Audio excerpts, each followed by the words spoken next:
After I asked for just $100 to help with my medicine costs, my daughter-in-law said, "You contribute nothing but costs to this family." My son laughed. So I said, "Then the $7,000 monthly mortgage payment ends now." He nearly choked. His wife turned to him. "Mortgage? You said the house was paid off. If you're watching this, subscribe and let me know where you're watching from.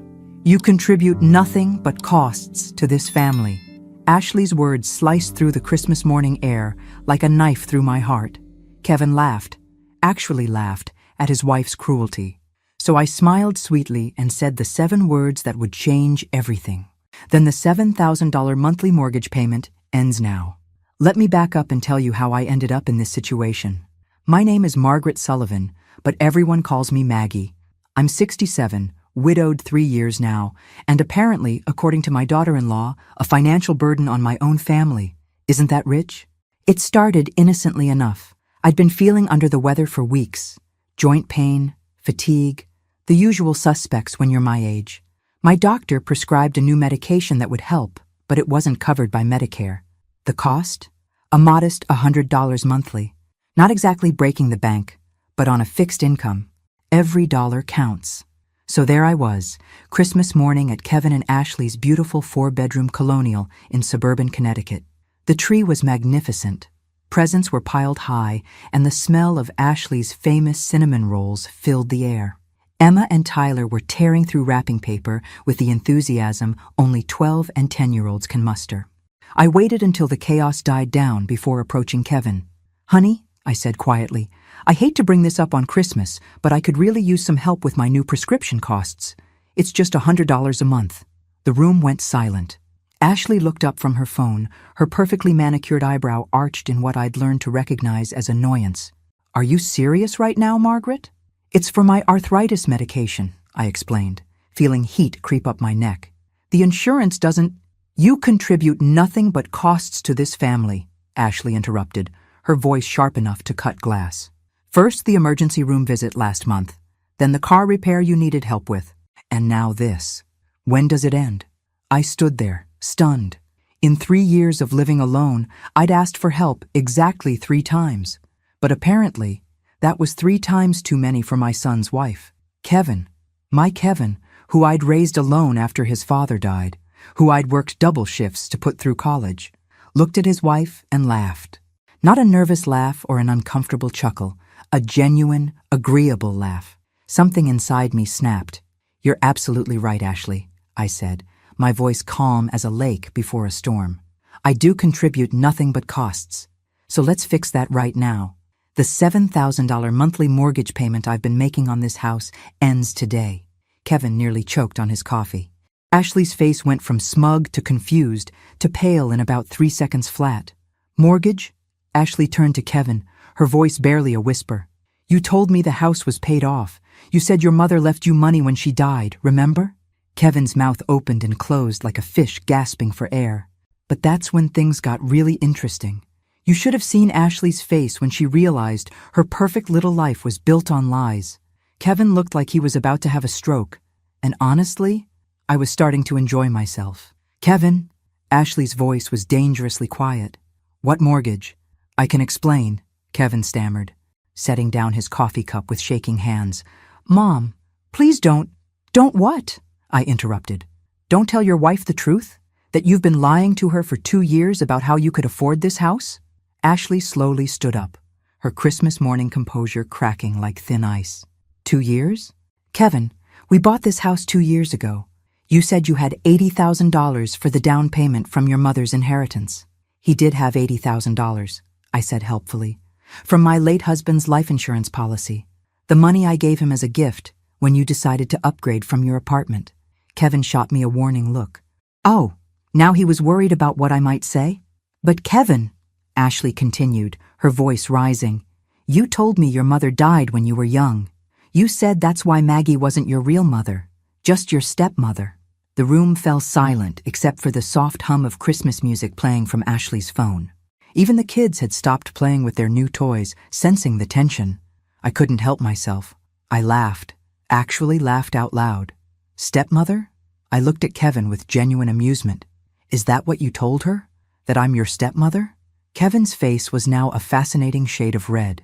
Mom, please. Oh, this is precious, I continued.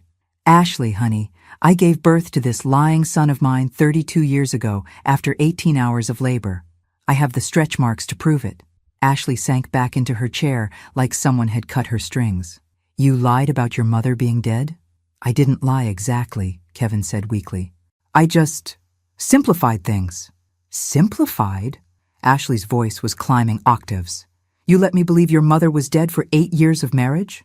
Not dead, Kevin said desperately. Just not around much. This was getting better by the minute. I decided to help things along. Ashley, dear, did Kevin also simplify the part about my paying for Emma's piano lessons? Or Tyler's baseball equipment? Oh, and those lovely family vacations to Florida every summer? Ashley's mouth fell open. The Disney trips. You said your company paid for those as bonuses. My company? Kevin looked genuinely confused now. I work in accounting for a mid-sized firm. When have they ever given bonuses like that? I watched Ashley's world crumble in real time, and if I'm being honest, it was quite satisfying after years of being treated like an inconvenience. Kevin Michael Sullivan, Ashley said, and I had to give her credit for the full name treatment. How much money has your mother been giving us? Kevin looked at me pleadingly. I smiled back sweetly. Go ahead, son. Tell your wife exactly how much your dear old mother has contributed to your perfect little life. The silence stretched on like a funeral procession. Kevin was sweating through his Christmas sweater. Ashley looked like she'd seen a ghost, and I was having the most entertaining Christmas morning I'd had in years. Well, Ashley prompted, her voice icy enough to freeze hell over. Kevin cleared his throat. It's not as bad as it sounds. How much, Kevin? I decided to help move things along. After all, we were burning daylight, and I had plans to visit my friend Dorothy later. Should I tell her, or would you prefer to maintain the dignity of confessing yourself? I asked pleasantly. Kevin shot me a look that could have killed lesser women. Mom, this isn't helping. Oh, but I think it is helping, I replied. I think it's helping tremendously. Ashley deserves to know exactly what she's been living with. Ashley stood up and walked to the window, staring out at their perfectly manicured lawn. The lawn that I'd also been paying for through a monthly landscaping service. But I decided to save that revelation for later. The mortgage is $7,000 a month, Kevin finally said. Mom's been covering it since we bought the house. And? I prompted. And the utilities. And? The landscaping. And? Kevin's shoulders slumped. The car payments on the BMW. Ashley whirled around. My car? You said you got a raise. I did get a raise. Just not that big of a raise. I was impressed. Kevin had managed to lie about virtually every aspect of their financial life. I'd raised him better than this, but apparently, somewhere along the way, he'd forgotten the values I'd tried to instill. How much? Ashley whispered. Total. How much has she been paying? Kevin looked at me again. I examined my fingernails, freshly manicured at my own expense, of course. About $12,000 a month, he mumbled. $12,000? Ashley's voice cracked. Kevin, that's $144,000 a year. That's more than both our salaries combined. I was going to tell you. When? When were you going to tell me? When your mother died and the money stopped coming? The kids had quietly disappeared upstairs, probably sensing that Christmas morning had taken a decidedly adult turn. Ashley, Kevin tried again, you have to understand. When we got married, you had expectations. The house, the cars, the lifestyle. I just wanted to give you what you wanted. With your mother's money.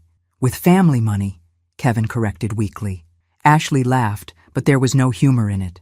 Family money that you convinced me didn't exist. Family money from a mother you let me believe was your stepmother at best and dead at worst. I stood up, smoothing my holiday dress. Well, this has been enlightening, but I should probably head home. Wait, Ashley said, turning to me. Why now? Why are you telling me this now?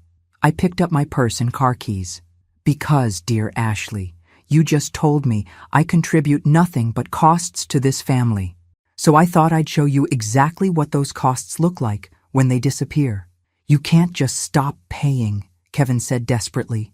The house payment is due in a week. If we default, then I suggest you figure out how to make $7,000 in the next week, I replied cheerfully.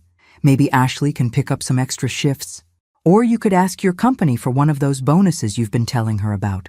I headed for the door, then paused and turned back. Oh, and Kevin, next time you want to lie about your family, you might want to remember who raised you to be better than this. The drive home was peaceful. I even stopped for coffee and a Christmas cookie at my favorite bakery. But when I got home, I found something that changed everything. Sitting on my front porch was a thick manila envelope with my name written in Ashley's careful handwriting. Inside were copies of financial documents that made my blood run cold. Now I thought I knew everything about Kevin and Ashley's finances. After all, I'd been funding their lifestyle for 2 years. But these documents revealed a level of deception that even I hadn't imagined. Credit card statements showing $67,000 in debt. A second mortgage on the house I'd been paying for, one that Kevin had taken out 6 months ago without telling me. Bank statements showing a checking account with $847 in it, despite the fact that they both had decent jobs. And here was the kicker: a life insurance policy on me. A $500,000 policy that Kevin had taken out 18 months ago, listing himself as the sole beneficiary. I sat in my living room, surrounded by evidence of my son's betrayal, and felt something I hadn't experienced in my 67 years: genuine fear of my own child. My phone rang. Ashley, did you get the envelope? She asked without preamble. I did. Where did you find all this? Kevin's been hiding documents in his office at work. I drove over there and demanded his supervisor let me into his desk. Turns out, Kevin's been forging my signature on loan applications. I flipped through the papers again. Ashley, some of these documents, they show you as co-signing for things. If you didn't sign them, I didn't sign any of them. Not the second mortgage, not the credit cards, not the life insurance policy on you. Ashley's voice was shaking. Maggie, I think Kevin's been planning something. A chill ran down my spine. What kind of something? The life insurance policy was purchased right after you started getting those dizzy spells last year. Remember? When you ended up in the emergency room? I remembered.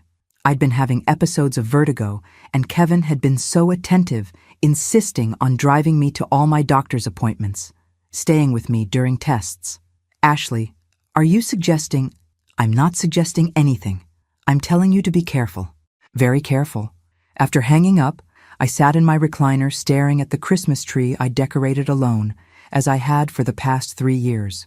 The tree Kevin and Ashley had been too busy to help with, despite all the money I'd been giving them. My phone buzzed with a text message from Kevin. Mom, we need to talk. Coming over now. I looked at the life insurance policy again. $500,000, more than enough to pay off their debts and keep their lifestyle going for years. Kevin had been my sweet boy once. The child who brought me dandelions and called them flowers.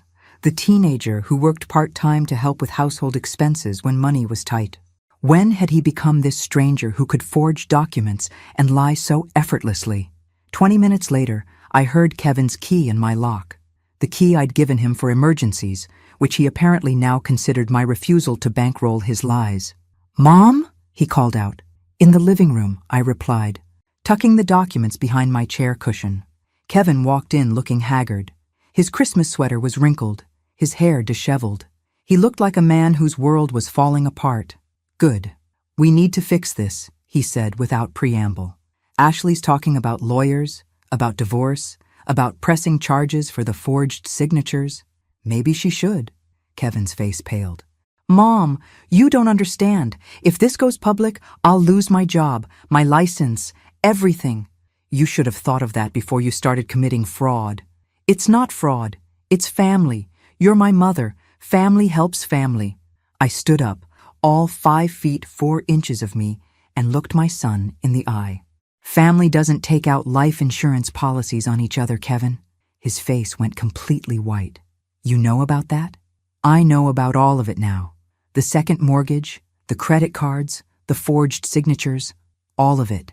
Kevin sank into the couch like a deflated balloon. I can explain. No. Kevin, you can't explain this away. Not this time. That's when I told him what I'd decided to do next, and his reaction was... Kevin's reaction was not what I expected. Instead of panic or shame, his face hardened into something I didn't recognize. You can't, he said flatly. I won't let you. Let me? I laughed. But there was no humor in it. Kevin, you seem to have forgotten something. I'm your mother, not your employee.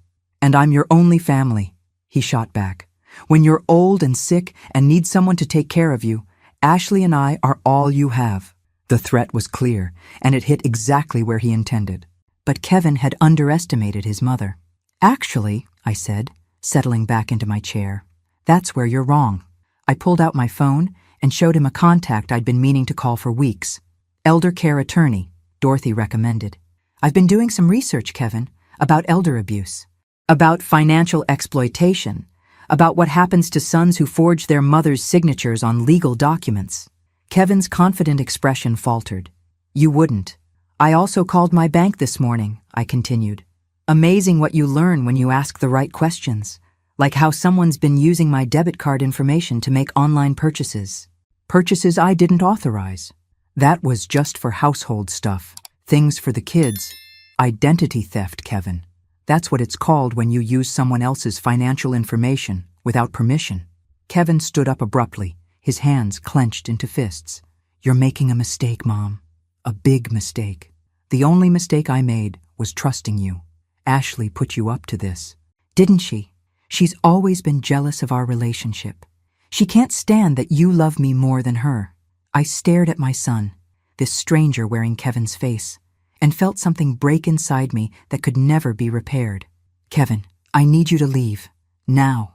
This is my inheritance you're playing with, he said, his voice rising. Dad's life insurance money, the house equity. It's all supposed to come to me anyway. Your inheritance? I stood up slowly. Kevin, let me tell you about your inheritance. I walked to my desk and pulled out a folder I'd hoped never to use. Inside were documents Kevin had never seen, papers from lawyers he didn't know I'd consulted. Your father left me everything, Kevin. The house, the investments, the life insurance, everything.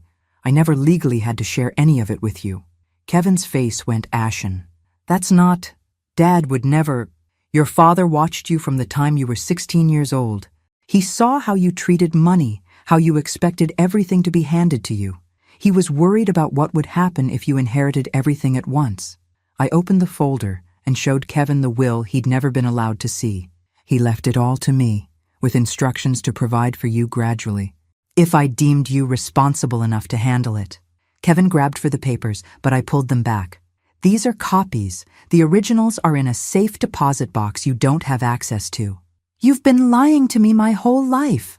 I've been protecting you your whole life, but apparently, I should have protected myself instead. Kevin's phone buzzed with a text. He looked at it, and his face went even paler. Ashley? I asked. He nodded wordlessly. What did she say? Kevin showed me the phone. The message was short and devastating. Locks changed. Don't come home. Divorce papers filed. For a moment, just a moment, Kevin looked like the lost little boy he'd been when his father died. But then his face hardened again. This is all your fault, he said. If you hadn't opened your mouth this morning, if I hadn't opened my mouth, you'd still be lying to your wife and stealing from your mother. Kevin headed for the door, then turned back with a look that chilled me to the bone. You think you've won something here, Mom? You've just destroyed your only family. When you're dying alone in some nursing home, remember this conversation. After he left, I sat in my living room for a long time, looking at the Christmas presents under my tree. Presents for grandchildren I might never see again. Gifts for a son who'd become a stranger. But then my phone rang, and everything changed again. Mrs. Sullivan? This is Detective Morrison with the Connecticut State Police Financial Crimes Unit. We need to talk. My hand tightened on the phone. About what? About your son, Kevin, and what appears to be a sophisticated financial fraud scheme involving elderly family members. You're not the only victim, Mrs. Sullivan. 20 minutes later, Detective Morrison and his partner, Detective Walsh, were sitting in my living room, looking at the documents Ashley had discovered. How long has this been going on? Detective Morrison asked. 2 years that I know of, I replied. But apparently longer than that. Detective Walsh looked up from the life insurance policy. Mrs. Sullivan, we've been investigating your son for 3 months. It started when another elderly woman came forward with similar complaints. Another woman? Mrs. Eleanor Hayes. Kevin was her financial advisor before he moved to accounting. She discovered he'd been forging her signature on investment documents, transferring money from her retirement accounts to accounts he controlled. My blood ran cold. How much? Over $200,000. She's 81 years old, lives alone, and trusted Kevin to help manage her finances after her husband died. I felt sick. Are there others? 3 more that we know of. All elderly widows, all alone, all trusting Kevin to help them with financial matters. Detective Morrison leaned forward. Mrs. Sullivan, what your son did to you wasn't just family dysfunction. It was part of a pattern of elder financial abuse. He's been targeting vulnerable seniors for years. I thought about all the times Kevin had offered to help with my banking, my investments, my bill paying, how he'd gradually taken over more and more of my financial life under the guise of being helpful. The life insurance policy, Detective Walsh said, that's what made us take a closer look at your situation. Taking out large life insurance policies on elderly family members without their knowledge is often a precursor to more serious crimes. More serious crimes? Mrs. Sullivan, we've seen cases where financial abuse escalates to physical harm when the perpetrator feels trapped or desperate. I remembered Kevin's face when he'd left, the cold calculation in his eyes. Had I been in danger all this time without knowing it? What happens now? I asked. We need your full cooperation. We need you to document every financial transaction, every forged signature, every unauthorized access to your accounts. This case is bigger than just you and Kevin. Detective Morrison handed me a business card. Mrs. Sullivan, I want you to consider something. Your son has been stealing from elderly people for years. By coming forward, you're not just protecting yourself, you're protecting other families from going through what you've experienced. After the detectives left, I sat alone with my thoughts. Kevin wasn't just a son who'd lost his way. He was a predator who'd been systematically stealing from vulnerable people. My phone buzzed with a text from Ashley. Maggie, I'm so sorry for everything. We need to talk. But before I could respond, there was a knock at my door. Through the peephole, I could see Kevin standing on my porch, his face twisted with rage. He knew about the police visit, and he wasn't happy. That's when I realized my Christmas morning confrontation had been just the beginning. I opened the door with the chain still attached. Kevin's eyes were wild, desperate, and for the first time in my life, I was genuinely afraid of my own son. Let me in, Mom. We need to talk. I think we've talked enough for one day. Kevin. The cops were here, weren't they? His voice was eerily calm. I saw their car leaving. I didn't answer, but my silence was confirmation enough. Mom, you have no idea what you've done. No idea what you've started. I started nothing, Kevin. You did this all by yourself. He pressed his face closer to the crack in the door. Those detectives, they don't know the whole story. They don't know about the gambling debts. My blood turned to ice. What gambling debts? The people I owe money to, Mom. They're not the patient type. If I can't pay them back, he let the threat hang in the air. How much, Kevin? $80,000. Due next week. I closed my eyes. Even after everything, some part of me wanted to help him, but that part was getting smaller by the minute. That's not my problem anymore. Kevin's mask slipped completely. It will be your problem when they come looking for their money. These aren't bill collectors. Mom, these are dangerous people. Then you'd better figure out how to handle dangerous people, because you're not getting another penny from me. Fine. Kevin stepped back from the door.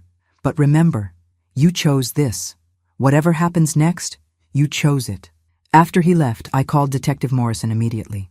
Mrs. Sullivan? What's wrong? Kevin was just here. He mentioned gambling debts, $80,000. There was a pause. That explains a lot. Mrs. Sullivan, I need you to pack a bag. Tonight. We're going to put you somewhere safe until we can arrest your son. You really think he'd hurt me? Mrs. Sullivan, desperate people do desperate things.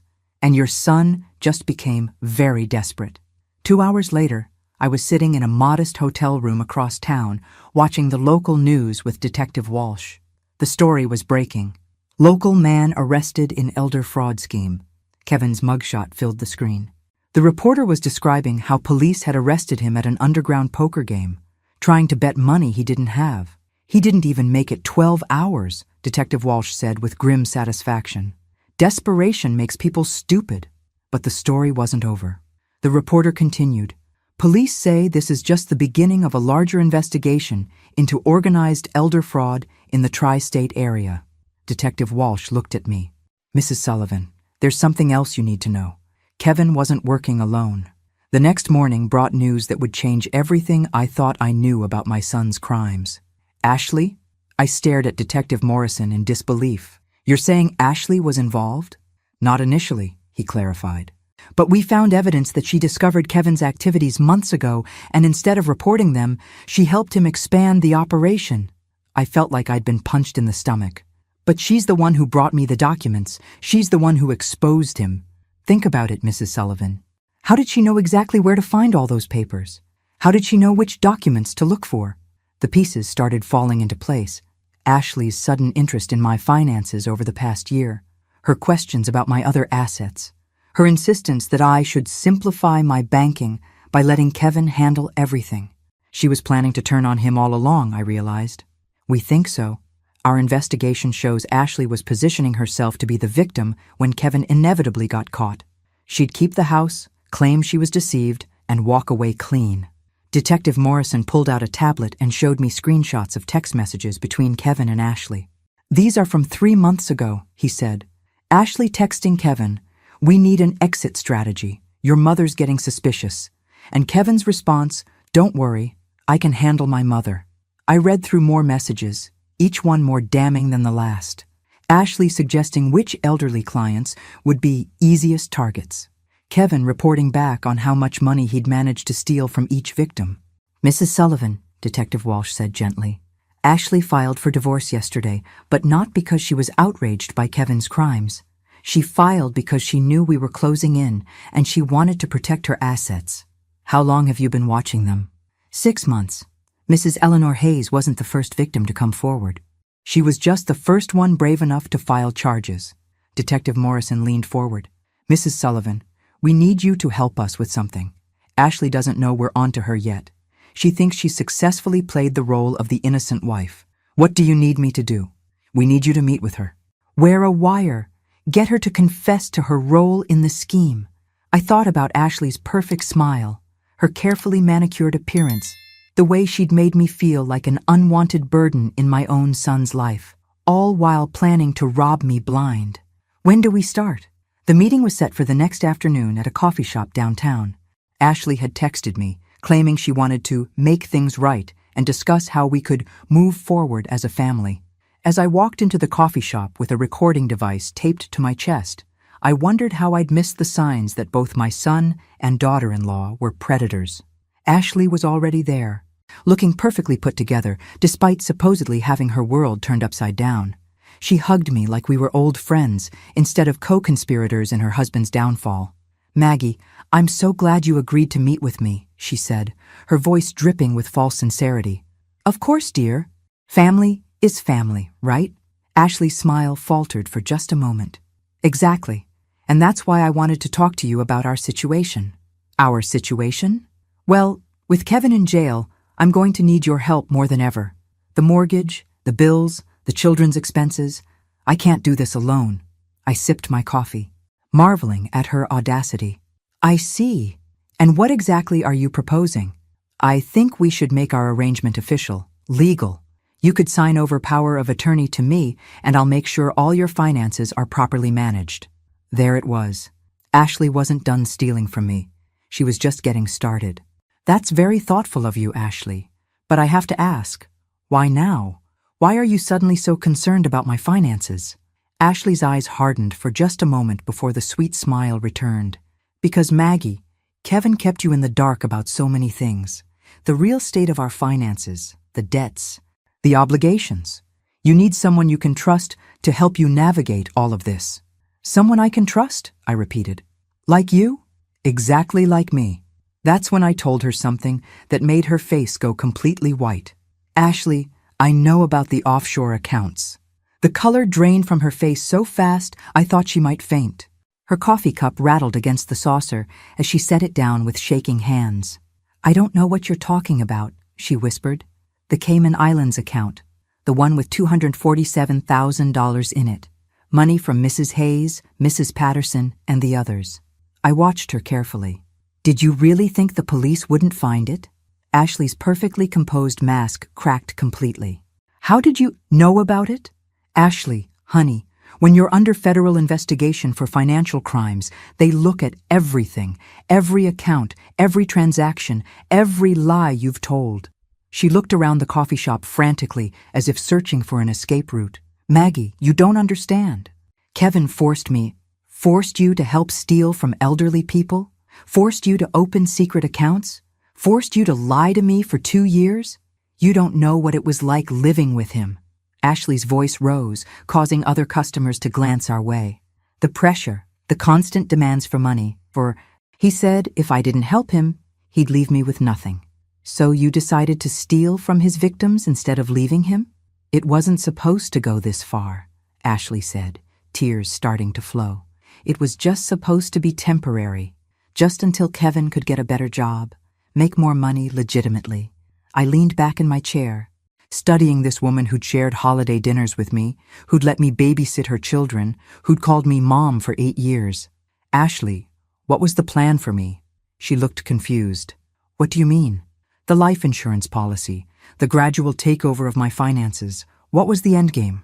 Ashley went very still. There was no endgame. Don't lie to me. Not anymore. The police already know about the nursing home applications you filled out in my name, the ones where you claimed I was incompetent and needed full-time care. Ashley's face went ashen. That was Kevin's idea. Was it Kevin's idea to list yourself as my emergency contact? To research facilities that would give you financial control as my responsible party? The coffee shop suddenly felt very quiet, despite the normal afternoon crowd. Ashley stared at me like I was a stranger. How long have you been working with the police? Since yesterday. They've been watching you and Kevin for months. Ashley, every phone call, every text message, every financial transaction. They know everything. Ashley stood up abruptly, knocking over her chair. This is entrapment. You can't use anything I said. I want a lawyer. You can have all the lawyers you want, dear, but it won't change what you've already done. Ashley grabbed her purse and started toward the door, then turned back with a look of pure hatred. You sanctimonious old witch. You think you're so innocent? You enabled all of this. Every time you wrote a check, every time you paid a bill, you made it possible. You're right, I said calmly. I did enable it. By trusting my family. By believing that people I loved wouldn't steal from me. That was my mistake. Your mistake was thinking you mattered, Ashley snarled. You were never family. You were just a bank account with legs. She stormed out, leaving me alone with my cold coffee and the recording device that had captured every word. Detective Morrison appeared at my table within minutes. We got it all, Mrs. Sullivan. Every confession, every admission of guilt. What happens now? Now we arrest Ashley and close down this operation for good. But as we left the coffee shop, Detective Morrison's phone rang. His face went grim as he listened. Mrs. Sullivan, we have a problem. Kevin just made bail. How is that possible? Someone posted his bond. Someone with very deep pockets and very bad intentions. That's when I learned the truth about who was really behind my son's crimes. The money came from Vincent Castellano, Detective Morrison said as we sat in his unmarked car. Ever heard of him? I shook my head, but something cold crawled up my spine. He runs the largest illegal gambling operation in the tri-state area. Also loan sharking, money laundering, and apparently elder fraud. You're saying Kevin was working for organized crime? We think Kevin started small, just stealing from you and a few clients. But when he got in over his head with gambling debts, Castellano offered him a deal. Work off the debt by recruiting elderly victims for a larger operation. My phone buzzed with a text from an unknown number. We need to talk. Kevin. Detective Morrison looked at the message. He's not supposed to contact you. That's a violation of his bail conditions. Another text. Parking garage behind your hotel. Come alone or Ashley dies. My blood turned to ice. They have Ashley? That's impossible. We arrested her an hour ago. A third text arrived, this one with a photo attached. Ashley, bound and gagged, in what looked like a warehouse somewhere. Detective Morrison was already on his radio. All units, we have a hostage situation. Suspect is Kevin Sullivan, armed and dangerous. I have to go, I said, reaching for the car door. Mrs. Sullivan, you cannot go to that meeting. This is exactly what he wants. Ashley might be terrible, but she doesn't deserve to die because of Kevin's mistakes. It's a trap. He's desperate, cornered, and willing to do anything to get out of this. My phone rang. Kevin's number. Answer it, Detective Morrison said. But keep him talking. We're tracking the call. Kevin? Mom, I'm sorry it came to this. I really am. But you've left me no choice. Let Ashley go. She has children. Kevin, your children. My children, who I'll never see again because you destroyed my life. I didn't destroy anything, Kevin. You did this to yourself. Maybe. But you could have helped me fix it. Instead, you chose to side with strangers over your own son. In the background, I could hear Ashley crying, pleading for her life. What do you want, Kevin? I want my life back. I want you to call Detective Morrison and tell him you made a mistake, that you lied about everything. I can't do that. Then Ashley dies, and it's on your conscience. The line went dead. Detective Morrison was coordinating with multiple units, barking orders into his radio. Mrs. Sullivan, we're going to get Ashley back safely, but I need you to stay here. No. I unbuckled my seatbelt. Kevin will never trust that I'm alone if he sees police cars, but he might trust his mother. Mrs. Sullivan, Detective, I'm 67 years old. I've been manipulated, stolen from, and threatened by my own son. I've lost my family, my savings, and my sense of safety, but I'll be damned if I let him become a murderer. 20 minutes later, I walked into the parking garage alone, or at least appearing to be alone. Detective Morrison and his team were positioned around the building, but Kevin would see only me. Kevin emerged from behind a concrete pillar, looking haggard and desperate. He was holding a gun. Where's Ashley? I asked. Somewhere safe for now. Kevin, put the gun down. You're scaring me. Good. Maybe you'll finally take me seriously. I stepped closer, my hands visible and empty. What do you want from me, son? I want you to fix this. Call the police and tell them you lied. Tell them I never stole anything, never forged any documents. I can't do that, Kevin. Too many people know the truth. Then Ashley dies. No, she doesn't. I pulled out my phone and showed him the screen. Because Ashley was never kidnapped. That photo you sent? It was taken from a movie she was in during college theater. The police verified it an hour ago. Kevin's face went blank with confusion. You're losing your mind, Kevin. Desperation has made you sloppy. There is no warehouse. There is no kidnapping. There's just you, alone, with a gun, threatening your mother in a parking garage. That's when Kevin realized he'd been played, and his reaction changed everything. Kevin lowered the gun, his face cycling through confusion, rage, and finally, broken defeat. It was never real, was it? He asked, his voice barely a whisper. The photo, the threats, I made it all up in my head. Kevin, when did you last sleep? Really sleep? He looked at me like he was seeing me for the first time. I can't remember. I stepped closer, my maternal instincts overriding my fear. Son, you need help. Real help. I ruined everything, didn't I? Kevin dropped the gun, and it clattered harmlessly across the concrete. My marriage, my children, my relationship with you, everything. Detective Morrison and his team moved in quickly, securing the weapon and placing Kevin in handcuffs. But Kevin didn't resist. He looked like a man who'd finally reached the end of a very long, very destructive road. Mrs. Sullivan, Detective Morrison said, "Are you all right?" I looked at my son, my broken criminal son, and felt something I hadn't expected. Relief. I'm fine. We're all fine now. 6 months later, I sat in a courthouse listening to a judge sentence Kevin to 7 years in federal prison for elder fraud, forgery, and conspiracy. Ashley received 4 years for her role as an accomplice. The other victims, Mrs. Hayes, Mrs. Patterson, and 3 others, sat with me in the gallery. We'd become an unlikely support group, bound together by shared betrayal and the long road to recovery. When the judge asked if I had a victim impact statement to make, I stood up slowly. Your Honor, Kevin Sullivan is my son. I raised him, loved him, and trusted him with my financial security. His crimes didn't just steal my money. They stole my sense of family, my sense of safety, and my ability to trust. I paused, looking at Kevin's back as he sat at the defendant's table. But I want the court to know that Kevin's actions don't define all of us in this room. Mrs. Hayes has started a support group for elder fraud victims. Mrs. Patterson volunteers with Senior Legal Aid Services.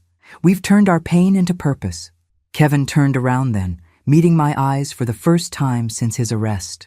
I saw the boy I'd raised, the man he could have been, and the stranger he'd chosen to become. Your Honor, justice isn't just about punishment, it's about protection, protecting other families from experiencing what we've been through.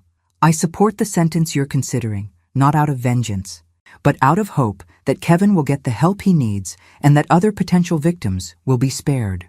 After court, I walked out into the spring sunshine, feeling lighter than I had in years.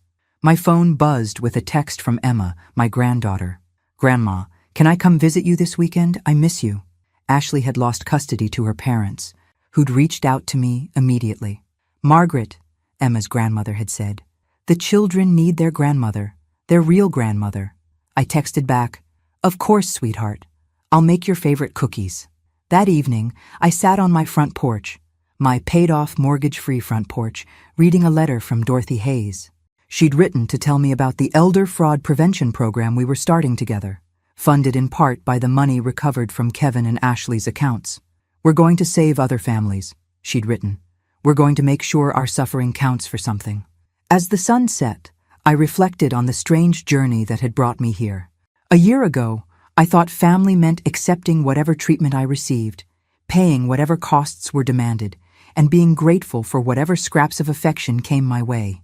Now I understood that real family, the family I was building with Emma and Tyler, with Dorothy and the other survivors, with the community of people who'd supported me through this ordeal, was based on respect, honesty, and genuine care.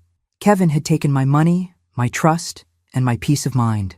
But he'd also given me something unexpected, the strength to demand better for myself and the wisdom to recognize the difference between family and people who simply share your blood. My phone rang. Emma again. "Grandma, I love you. I love you too, sweetheart. More than you'll ever know." And for the first time in years, I meant it without reservation or fear. I was free. Thanks for listening. Don't forget to subscribe and feel free to share your story in the comments. Your voice matters.